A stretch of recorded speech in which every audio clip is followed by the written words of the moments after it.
Mr. R.M. Kushwaha sir, please welcome. Please sir. Please sir. जबरदस्त तालियां होनी चाहिए सर के लिए, जबरदस्त क्लैपिंग होनी चाहिए, क्योंकि इसके पहले भी सर ने इतिहास अभी इस बिजनेस को अभी हम भी सीख रहे हैं और आज का जो टॉपिक्स है, आज का जो प्रोग्राम है उसके बारे में हम आपको बात करें तो पिछले 40 से 45 साल से जो लगातार केमिकल का उपयोग हो रहा है, चाहे एक्सटर्नल या इंटरनल हमारी बॉडी में जा रही है, कितना बड़ा इसका खामियाजा हम आप भुगत रहे हैं।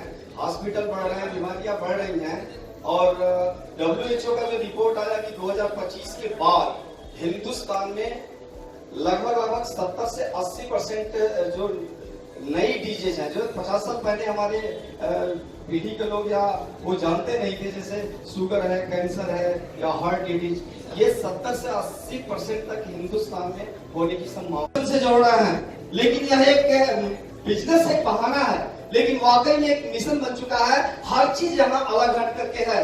जैसे अभी कितने स्थिति जस की तस है, यहाँ पर प्लान मार्केट से अलग हटके है, प्रोडक्ट मार्केट से अलग हटके है, नारा भी मार्केट से अलग हटके है। तो हम लोग एक नारा दे रहे हैं कि जागो ग्राहक जागो।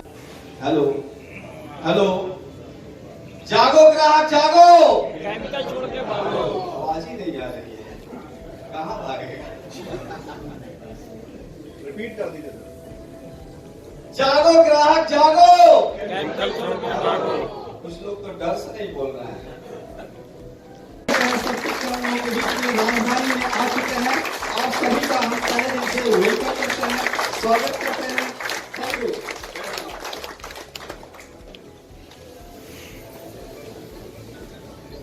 बातचीत आपसे हो रही थी कि सॉइल पोल्यूशन, उत्तर प्रदेश की राजधानी नवाबों के शहर में हम सब जी का हार्दिक हार्दिक वेलकम करते हैं, अभिनंदन करते हैं। तो फ्रेंड्स, इसका आप ख्याल रखेंगे क्योंकि बहुत सारे यहाँ पे जो साथी आए हैं, लीडरशिप है आपके पास, तो इन सब चीजों को ध्यान रखेंगे कि कोई प्रोग्राम में डिस्टर्बेंस नहीं करेगा। आपको पेज होगा, उस पेज पे कुछ पॉइंट को नोट कर सकते हैं। मोबाइल को साइलेंस रख लीजिएगा, नहीं तो पता ये चले कि सर जी यहाँ पर आवे और कुछ लोग मोबाइल पूरे हम लोगों का बेस्ट और हम लोगों के सेशन की सबसे बड़ी बात यह है कि हर व्यक्ति, हर कंपनी अपने आप को प्रमोट कर रही है। हर एक बिजनेस है, कुछ बिजनेसेस अच्छे हैं, कुछ बुरे हैं, कुछ बस बिजनेस ही है जो प्रॉफिट को इन्वॉल्व कर रहे हैं। लेकिन हम लोगों ने जो मुहिम छेड़ी है, इसके पीछे कुछ रीजंस हैं, कुछ तर्क है, कुछ लॉजिक्स है, तो उनको क्लियर करने के लिए हम लोग बातचीत करेंगे। सर, वो दरवाजा अगर प्लीज बंद रखिए, तो बिल्कुल गलत डायरेक्शन में, एकदम सामने दिमाग में एक चीज की परसेप्शन को क्रिएट करता है कि किसी चीज को सस्ता लेके अगर महंगा बेच रहे हैं तो हम लोग व्यापार करते हैं। लेकिन ये सबसे बुरी परसेप्शन है कि किसी चीज को अगर हम सस्ता लेके महंगा बेच देंगे तो वो व्यापार है।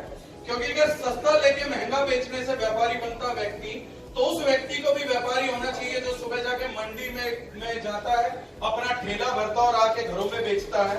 तो सुबह सस्ता केला लेता है, सस्ती पालक लेता है, उसका रेट बढ़ा के मार्केट में बेचता है। लेकिन एक ठेले वाला व्यक्ति कभी अपने जीवन में व्यापारी नहीं। सिमिलरली अगर कोई व्यक्ति छोटी दुकान लगा रहा है तो वो भी कभी व्यापारी नहीं बनता है।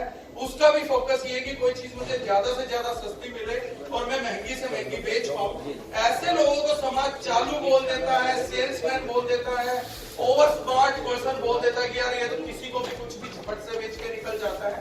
लेकिन बिजनेसमैन एक्चुअली में वो लोग होते हैं या वो लोग बनते हैं जिनका डेवलप किया हुआ सॉल्यूशन हम सामने से जाके बाय करते हैं। आज एप्पल हम लोगों की फोन बनाने वाली जो कंपनी है वो बहुत सारी प्रॉब्लम का सॉल्यूशन करती है, लेकिन एप्पल कभी आपके दरवाजे पे अपना माल बेचने नहीं आती, यहां तक कि वो टीवी एडवर्टाइज।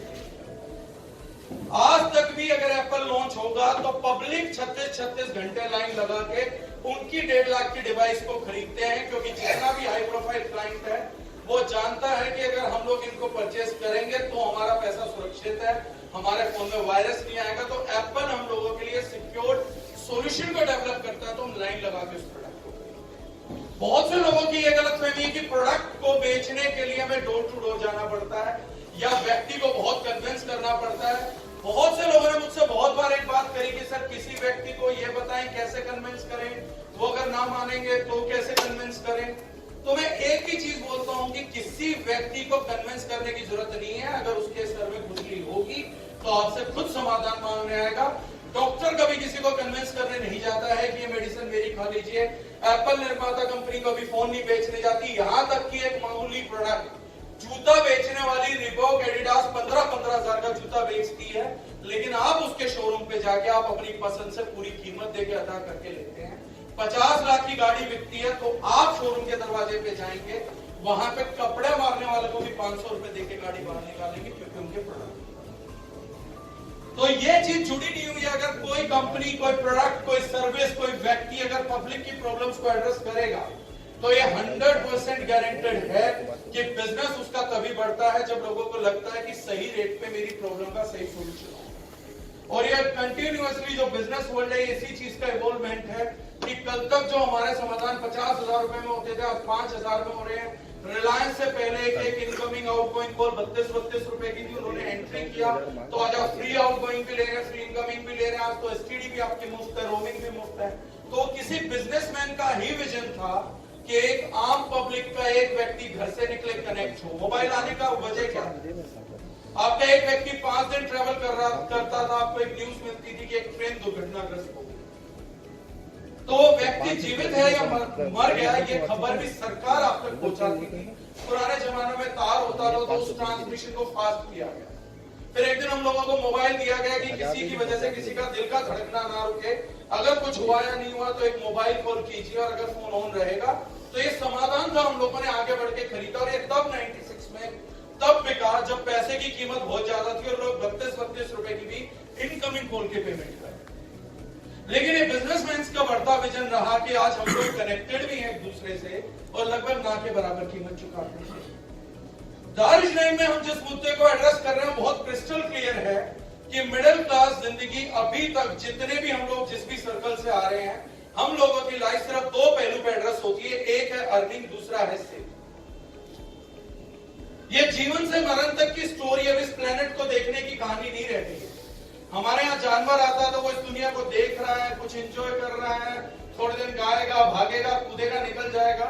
लेकिन अगर हम मनुष्य हैं और हिंदुस्तान में और मिडिल क्लास है तो हमारी जिंदगी का गणित तो सिर्फ 2 भाग में आता है, वो प्लस माइनस डिवाइड नहीं चलता। एक हिस्सा है अर्निंग, दूसरा हिस्सा है सेविंग। हमारे यहाँ चुनाव भी चलता है तो इस पे चलता है कि अर्निंग हो पाएगी या नहीं हो पाएगी, बेरोजगारी का मुद्दा हल होगा या नहीं। We are not America. इस अर्निंग सेविंग के कॉन्सेप्ट के अंदर पहली जिंदगी तो चली गई कि हम लोग कुछ अर्न करें, और हम लोगों की लाइफ का सबसे बड़ा हिस्सा, यकीन मानिएगा, हम लोगों की लाइफ का 95% हिस्सा हमारी पढ़ाई लिखाई, हमारी व्यापारिक बुद्धि, कॉमन सेंस, हमने डेडिकेटेड केवल एक चीज को कर रखी है कि हम ज्यादा से ज्यादा पैसे की बचत कैसे कर सकते हैं।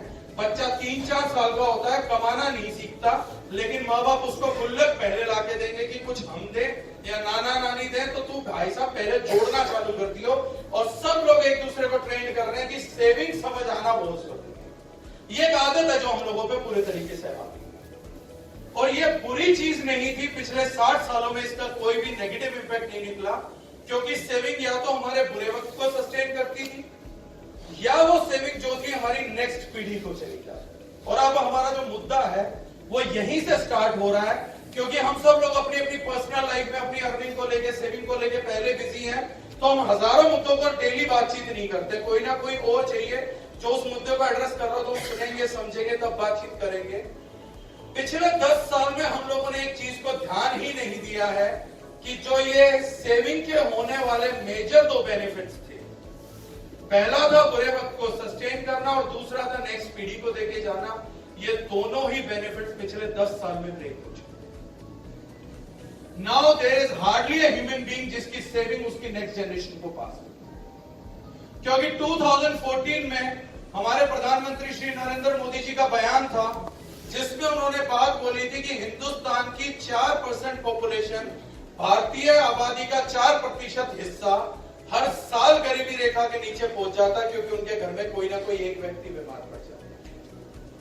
आईसीएमआर का डेटा है कि from 2011 till 2020 there is only 2% population, सिर्फ 2% व्यक्ति हैं जिनकी मौत एक्सीडेंट में हो रही है। 98% आबादी जो हमारी बीमारियों से खत्म हो रही है। और इन दोनों आंकड़ों को मिला के अगर हम बात करें तो पहला आंकड़ा कि 98% बीमारी से मरेंगे और 4% लोग हर साल गरीबी रेखा के नीचे पहुंच जाएंगे, क्योंकि कोई ना कोई एक व्यक्ति उनके घर में बीमार है। और आज ये एग्जाम्पल ऐसा नहीं है कि जिस पे हम लोग बहस करने बैठे कि हम इस एग्जाम्पल को मानते नहीं है। ये कितनी कहानियां तो हम अपने नॉन में, अपने जानकारों में देख चुके होंगे कि उनके घर में कोई व्यक्ति बीमार हुआ और उनके बर्तन भांडे भी बिक गए। जिन्होंने नहीं देखा तो बहुत सारे सेलिब्रिटीज के लाइफ देख सकते हैं कि उनके घर में कोई ना कोई व्यक्ति बीमार हुआ और आज उनके खाने के लाले हैं। आदेश श्रीवास्तव थे एक फेमस म्यूजिक डायरेक्टर, उनकी बगल की तो खैर कोई क्या कमाई करेगा। उनकी वाइफ पिछले कुछ साल से प्राइवेट ट्यूशन कर रही है, उनके बच्चे बॉलीवुड में काम मांगने गए हैं। लेकिन एक टाइम के फेमस म्यूजिक डायरेक्टर सिर्फ कैंसर रोग से ग्रसित हुए, बच भी नहीं पाए और रोड पर गया। अब मुद्दा ये है कि अगर ये सब सिनेरियो बना रहा तो किसी ने अगर ये न्यूज सुनी होगी तो प्लीज हाथ खड़ा करिएगा, फिर इस न्यूज को एलैबोरेट करते हैं। इसका रेफरेंस हालांकि पीछे हम लोगों ने दिया था। February 2019 में before corona WHO gave a public advice थी। WHO ने एक पब्लिक चेतावनी जारी करी कि हिंदुस्तानी सरकार और हिंदुस्तानी पब्लिक अगर मिलावटी दूध के खिलाफ युद्ध स्तर पर जंग नहीं छेड़ेगी तो मुमकिन है 2025 तक 87% भारतीय कैंसर की शिकार। ये न्यूज किसी ने देखा था? काफी वायरल हुआ था ये फेसबुक के ऊपर। अब यही न्यूज की गवाही है कि मैंने लगभग 20 स्टेट्स में अपना प्रोग्राम कर लिया और हिंदुस्तान की 2 या 3% आबादी से ज्यादा नहीं है जिसने इस पब्लिक चेतावनी को या पब्लिक एडवाइजरी को देखा। फेसबुक के दानिश9 ट्रेनिंग ग्रुप में हमने इसका वीडियो पोस्ट किया, क्योंकि जब ये न्यूज आई और इसका फेसबुक पे वायरल हुआ तो कुछ दिन में इसके मिलियन व्यूज थे, लेकिन वो इस चीज की गवाही कि हमने इस न्यूज पे ध्यान ही नहीं दिया, क्योंकि इतने मिलियन व्यूज होने के बाद भी हिंदुस्तान की 2 से 3% जनता से ज्यादा इस न्यूज के प्रति अवेयर ही नहीं। उस न्यूज को टाइम्स ऑफ इंडिया ने सबसे पहले पकड़ा और वो एक प्रोग्राम करते हैं झूठ बोले कौवा काटे। उनका ये प्रोग्राम होता है ऐसी फेक न्यूज को बस्ट करने के लिए जो कि बहुत तेजी से वायरल होने के लिए इस्तेमाल की जाती है कि इंडियन पब्लिक को पैनिक करो, डाटा डालो, वो फेक रहेगा, लेकिन तब तक तुम्हारे चैनल पे ट्रैफिक आ जाए। उनका वो जो प्रोग्राम है उसका वीडियो क्लिप हमने दानिश9 ट्रेनिंग ग्रुप में डाला, जहां टाइम्स ऑफ इंडिया की जांच पड़ताल ये बोलती है कि ना सिर्फ WHO की ये बात सत्य है, लेकिन 200 भारतीय प्लस एजेंसियां हैं जो ये बोलती है कि इस समस्या से हम जूझ रहे हैं और अगर ये सच में टेक केयर नहीं हुआ तो 2025 तक 87% भारतीयों को कैंसर होने की संभावना है। आज भी हमारी आबादी का हाल बड़ा बुरा है कि 26% लोग हार्ट अटैक से और लगभग 16% डेथ हमारे देश में कैंसर से चल रही है। 50% of the public is getting finished by diseases only which are chronic diseases। और पिछले 10-15 सालों में हम लोगों ने ऐसा कुछ भी नहीं करा है कि हम लोग जिसको ये कह सके कि मैंने अपनी पढ़ाई लिखाई के बावजूद अपने अपने परिवार के लिए मैंने ऐसा कुछ करा है कि यार इस डेटा से हम लोग बच सके। हम आज भी अपनी पुरानी आदतों पे डिपेंडेंट है कि कुछ होगा तो घूमने चले जाएंगे। हार्ट अटैक के लिए हमने बोल दिया, व्यक्ति घूमता नहीं था, लेकिन कई फुटबॉलर्स हैं जिनको फुटबॉल फील्ड के अंदर हार्ट अटैक आया है। हम ये भी नहीं मानने को तैयार हैं कि फिर इसके रीजंस क्या हैं, और अपनी पढ़े लिखे को आज इंफॉर्मेशन के युग में हम वहां तक नहीं ले सकते। तो behalf of public, because everyone is so busy, हमने दानिश9 में इनिशिएटिव लिया कि जो ये डाटा कलेक्ट कर रहे हैं, और नेटवर्क हमें एक खूबसूरत जगह देता है कि मीडिया में you guys can talk that much. हम लोग एक दूसरे से इतनी बात नहीं कर सकते, न्यूज़पेपर में लिख के बातचीत नहीं हो सकती।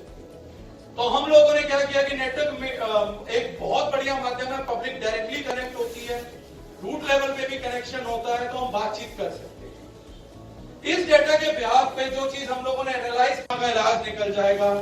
लेकिन एक बहुत सिंपल सी बात है जो हम लोग बिल्कुल भी समझ के नहीं समझ रहे।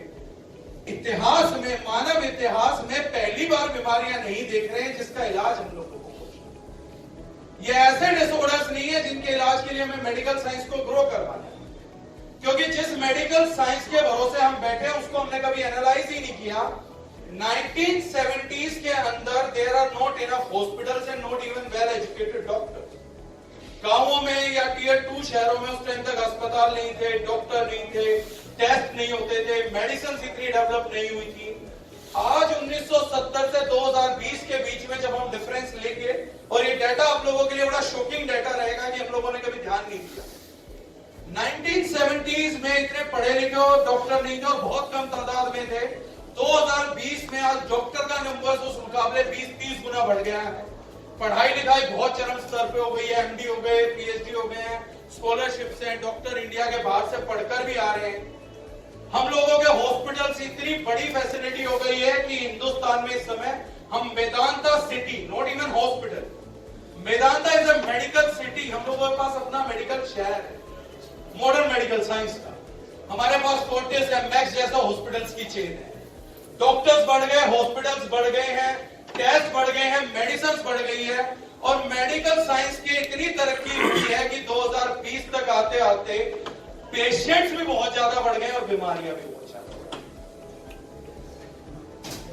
हम लोग जिस पैथी में जहां पर अपने सवाल का जवाब ढूंढ रहे हैं, उस सवाल का जवाब यह है कि जितनी तरक्की मेडिकल साइंस की हुई है, उससे ज्यादा तरक्की मरीजों की हुई है और उनकी गिरती हुई सेहत। मेडिकल साइंस की तरक्की ने सिर्फ सिम्टम्स के मैनेजमेंट को हद महंगाई तक पहुंचाया, लेकिन कोई मेजर सॉल्यूशन ब्रेक थ्रू खुद एलोपैथी बोलती है कि हम नहीं ला पाए। कारण डायबिटीज का कोई इलाज नहीं, ग्लूकोज के बढ़ते लेवल के स्तर को मैनेज किया जा सकता है। थायराइड का कोई इलाज नहीं, जोड़ों के दर्द का कोई इलाज नहीं है, एचआईवी का कोई इलाज नहीं है, कैंसर का कोई इलाज नहीं है, सोरायसिस का कोई इलाज नहीं है, एक्जिमा का कोई इलाज नहीं है, लिवर सिरोसिस का कोई इलाज नहीं है, किडनी फेलियर का कोई इलाज नहीं है, पीसीओएस का कोई इलाज नहीं है, पीसीओडी का कोई इलाज नहीं है, गोल ब्लैडर स्टोन का कोई इलाज नहीं है। अल्टीमेटली तो मेडिकल साइंस की तरक्की हम लोगों की लाइफ में कुछ कंट्रीब्यूट करेगी या नहीं करेगी, ये प्रश्न अब इंडिविजुअल। मैंने अपने सेशंस में कई बार कहा कि हम किसी चीज की जिम्मेदारी नहीं लेते, कि इंफॉर्मेशन है जिस पे आप लोगों को यकीन भी नहीं करना। आप लोगों को जाके इस सेशन के बाद क्रॉस चेक करना है कि अगर कुछ बातें ठीक लग रही थी तो यार मैं क्रॉस चेक करके देखूं कि इन बातों का कोई होली सोली कोई रीजन है, ये तार्किक है या नहीं है। माइक डिस्टर्ब बुद्धि है जिसमें मैं एक बात पूछता हूं, 1970 में जब मेडिकल साइंस नहीं थी तब कैंसर था ही नहीं, जब मेडिकल साइंस थी ही नहीं तो हार्ट अटैक था ही नहीं, डायबिटीज थी नहीं, तो ढूंढना क्यों है?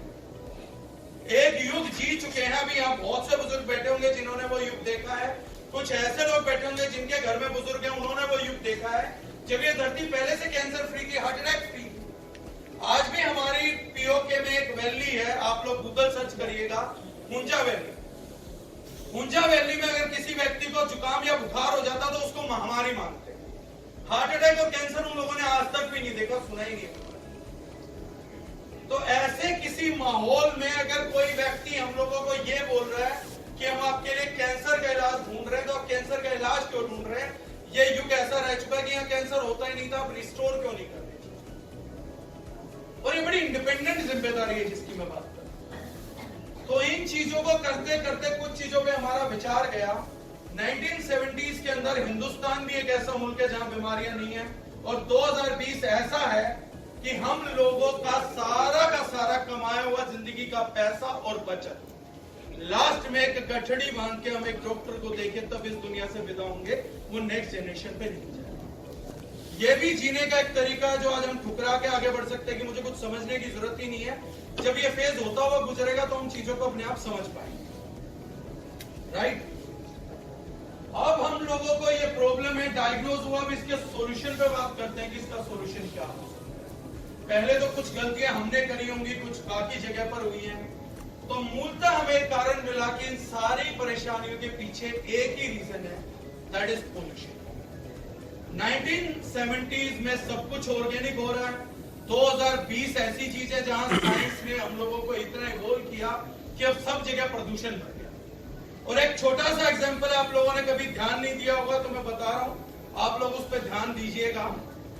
मैंने कई बार एक लेबोरेटरी के अंदर बातचीत चल रही थी हमारी, तब मैंने उनसे पूछा था, मैंने कहा सर मेरा एक बड़ा सिंपल सा सवाल है, कॉमन सेंस के स्तर पे मैं जानना चाहता हूँ कि आप लोग डायबिटीज की मेडिसिन को टेस्ट करते हैं, थायराइड का मेडिसिन टेस्ट करते हैं, आप एंटी एजिंग क्रीम को टेस्ट कर रहे हो, अंडर आई क्रीम को टेस्ट कर रहे हो, तो आप खरगोश पे करते हो, गिनेपिक्स बोलते हैं, एक स्पेशल किस्म का चूहा, उस पे करते हो, आप बंदर पे करते हो, तो मेरा सवाल व्यवहारिक बुद्धि से ये है कि जिस बंदर को डायबिटीज है, जिस पे आपको डायबिटीज की मेडिसिन टेस्ट करनी है, ये बंदर खुद चल के आता है मुझे डायबिटीज है, या आप सिम्टम से ढूंढते हैं कि इस बंदर को डायबिटीज हो गया, आदमियों से पहले हम इस बंदर पे टेस्ट करें? ये प्रोसेस क्या है? तो उन्होंने कहा बड़ा सिंपल प्रोसेस है, हम जानवर को पकड़ते हैं, उसको डायबिटीज पैदा करते हैं, उसके बाद हम उस पर टेस्टिंग करते हैं। तो मैंने कहा मेरी एक और कॉमन सेंस का जवाब दीजिएगा। साइंस ने इतनी तरक्की कर ली है कि बंदरों को, चूहों को, खरगोशों को आप डायबिटीज, थायराइड, कैंसर दे लेते हो, लेकिन तो ये मुझे साइंस का बड़ा माइंड ब्लोइंग प्रोग्रेस लग रहा है कि हमारे पास ऐसे तरीके हैं कि बंदर ला दो, पूरा हेल्दी ऑर्गेनिक खाया, जंगल में रहा, उसको डायबिटीज कर देंगे, उसको कैंसर भी दे देंगे, उसको थायराइड भी कर देंगे, लेकिन ठीक पूरे संसार में एक का भी नहीं किया, ना जानवरों को ना इंसान। दूसरा, कभी हम लोगों ने नहीं सोचा, कई बार प्रोडक्ट बेचा जाता है कि लेबोरेटरी टेस्टेड, कॉस्मेटिक प्रोडक्ट पे हमने सुना होगा लेबोरेटरी टेस्टेड। तो मैंने ये भी सवाल किया था, सर मान लो एंटी एजिंग क्रीम का ट्रायल चल रहा है, एक बंदर पे आप एंटी एजिंग क्रीम अप्लाई करके देख रहे हो, तो उस बंदर की झुर्रियां मिटा रहे होते हो या ये चेक करते हो कि बंदर कितनी देर में मिटेगा, इतनी देर में आदमी ना मिटेगा? हकीकत क्या है? क्लिनिकल ट्रायल चल किस चीज का रहा है? क्योंकि बंदरों को तो झुर्रियां ही नहीं। तो आप ये देख रहे हो कि बंदर ऐसा ना हो लगाए और 2 दिन में निपट जाए, तो बंदर कम से कम 20 साल तो ले निपटने में, 10 साल तो ले। अगर वो 6 महीने तक एप्लीकेशन के बावजूद कोई साइड इफेक्ट नहीं दिखाता, तो फिर तो आदमी मान लेगा कि 6 महीने 2 साल से हम क्रीम लगा रहे, जिससे थोड़ी ना कोई साइड इफेक्ट। सो क्लिनिकली टेस्टेड मतलब ये कंफर्म है तुम्हारे को 2-4 साल साइड इफेक्ट नहीं होगा। What else they are testing on animals? बाकी सारे ट्रायल तो ह्यूमंस पे हो रहे हैं। आज से 4 साल पहले खांसी की दवाई हटाई गई क्योंकि हम पढ़े लिखे लोग एक्सेप्ट कर रहे थे। अब सॉल्यूशन क्या था? 1970s के अंदर पोल्यूशन नहीं है, आज एयर पोल्यूशन है। और हम सब जानते हैं, दिल्ली की रिपोर्ट थी एम्स हॉस्पिटल का कि अगर दिल्ली की हवा में लगातार सांस लिया जाए तो लंग्स कैंसर, अस्थमा, ब्रोंकाइटिस, ये तीनों डेवलप हो सकते। यानी ये प्रूवन फैक्टर है कि दिल्ली की हवा आज कैंसर जैसी बीमारी दे सकती है जस्ट आफ्टर इनहेलेशन। राजस्थान का एक रिपोर्ट हम ही ने बना के दिया था माइनिंग एरिया के अंदर कि सर अगर इसके 60 किलोमीटर में माइनिंग एरिया के में जितने गांव हैं इनको डिसलोकेट कर दीजिए, अदरवाइज यहाँ का पानी इतना गंदा है कि अगर 1 ग्लास किसी ने पी लिया पूरी लाइफ में तो उसको कैंसर हो। Single dose, single water.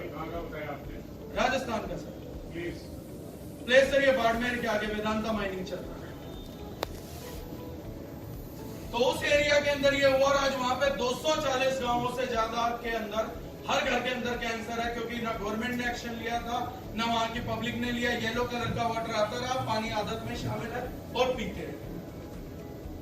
Third situation के अंदर आज हम सब लोग जानते हैं, सत्यमेव जयते में भी रिपोर्ट किया गया कि पंजाब का एक एरिया है जहां पर बाढ़ लगा दी गई है कि ना जानवर जाए ना इंसान जाए, उस मिट्टी से कैंसर पैदा होता है क्योंकि 5 मीटर अंदर तक पेस्टिसाइड की मौजूदगी है। और हम लोग आज रीजन ढूंढ रहे हैं कि हम लोग इतने बीमार क्यों पड़ रहे हैं, डॉक्टर हमसे इतना पैसा क्यों नहीं। सांस लेने के लिए हवा जरूरी है, पीने के लिए पानी जरूरी था, खाने के लिए मिट्टी जरूरी थी, तीनों में केमिकल ठोक दिया। और हमारी व्यवहारिक बुद्धि में क्या बोला गया कि आप लोगों को पता होना चाहिए धुएं से प्रदूषण होता है। तो अगर धुएं से प्रदूषण होता है तो गांव के चूल्हे पे बैठी हुई वो औरतें कैंसर से क्यों नहीं मरी, जिनका चूल्हा इतना धुआं देता था जितनी एक गाड़ी 1 साल में भी नहीं देती। उन गांवों की हवा क्यों नहीं प्रदूषित मिली जहां दिन में 2 टाइम अगर रोटी बनी है तो चूल्हों पे बनी है, दूध गर्म हुआ तो वो भी गोबर के उपयोग का डिवाइस होता था, वो गांव क्यों नहीं प्रदूषित हो गए। अगर पानी से बीमारियां और पानी की गंदगी से बीमारियां चल रही है, जिसको सो कॉल्ड हम टीडीएस बोल रहे हैं, तो खुले कुएं होते थे, उनमें आंधी तूफान में मिट्टी भी जाती थी, जहरीले मेंढक भी पलते थे, लेकिन उन कुओं के पानी को पी के कभी कोई बीमार नहीं हुआ, वो प्रदूषित भी नहीं हुए। मिट्टी के अंदर अगर कोई जानवर भी मर के जंगल में पड़ा रहता, पड़े पड़े सड़ता है, हड्डियां गलती हैं, प्लाज्मा डिकम्पोज होता है, ब्लड सेल्स डिकम्पोज होते हैं, वहां पे डिफरेंट कीड़े आते हैं, पूरा शरीर सड़ेगा। लेकिन गांव की वो मिट्टी जहां वो शरीर सड़ा है, जंगल की वो मिट्टी, वो तो कभी भी पॉल्यूटेड नहीं, उल्टा वो फर्टाइल हो जाती। तो चूल्हे से निकलने वाले धुएं में और बाकी धुएं में क्या फर्क था? वहां उपला जलता था, लकड़ी जलती थी, लेकिन यहां अगर कुछ जल रहा तो केमिकल। जिन फैक्ट्रीज ने हमारे इन तीनों हिस्सों को पोल्यूट किया, ना पानी पीने लायक छोड़ा, ना हवा सांस लेने लायक छोड़ी, ब्लेम तो हम फैक्ट्रीज पे करेंगे और किस पे करेंगे? लेकिन एक बात समझिए, वो फैक्ट्री किसी के लिए रॉ मटेरियल से एक फाइनल प्रोड्यूस बना रही थी और 2% हिस्सा जला जो हवा बना जहरीली, 2% के आसपास उनकी वेस्ट निकलती है जो वो नदियों में बहाते हैं, 2 से 3% हिस्सा एक फैक्ट्री केवल मिट्टी में काटती है, डिकम्पोज करती है। ये तीनों चीजों से 40-50 साल में पूरा प्लेनेट बीमार होता है। मेरा मोटा मोटा सवाल यह है, जहां जिस सेमिनार में हम जवाब ढूंढ रहे हैं, कोई प्लांट है जहां पे एक जहर पैदा होता है जिसके 2% से हवा कैंसर दे रही है, 2% से नदियां कैंसर दे रही है, 2-3% से मिट्टी कैंसर होता है। कोरोना में हुआ था ना, एक व्यक्ति निकल रहा था तो गवर्नमेंट ट्रैक करती थी कि कोरोना पेशेंट कहां तक गया है, उनको पकड़ो, वो भी कोरोना पेशेंट होंगे, वो आगे कोरोना फैलाएंगे, फिर उनसे आगे कोरोना फैलेगा, एक चेन चल रही थी। लेकिन क्या कभी किसी ने फैक्ट्री में पकड़ा कि जिस 2% के जलने से भाई साहब ये पूरी हवा कैंसर दे रही है, 2% बहने से तुम्हारी फैक्ट्री के पानी कैंसर दे रहा है, ये तुम्हारा 90% बाकी का पॉइजन कहां पे पहुंच गया, इसको पकड़वाइए, क्योंकि 10% जला कटा बहा था, उसी के कारण ये कांड हो गया। ये बाकी का 90% कहां पर? 90% को ह्यूमन बींग्स, पढ़े लिखे लोग अपने आप को प्रोडक्ट की गलतफहमी में उस जहर को घर पे ले गया। Vegetables and fruits. Everything. Pesticide, this way, oil based. Everything. ये 90% अगर हमारे घरों में है तो हमारे को अपनी बॉडी की प्रोसेस ही समझ आया कि जैसे ये प्लेनेट बीमार पड़ा है वैसे हमारी बॉडी बीमार पड़ेगी। इसमें भी 70% पानी है, शरीर में भी 70% पानी है, इसमें भी 30% जमीन है, हमारे पास भी 30% जमीन है, इसमें भी लोग रहते हैं, हमारे अंदर भी माइक्रोबैक्टीरिया जिंदा है। So the way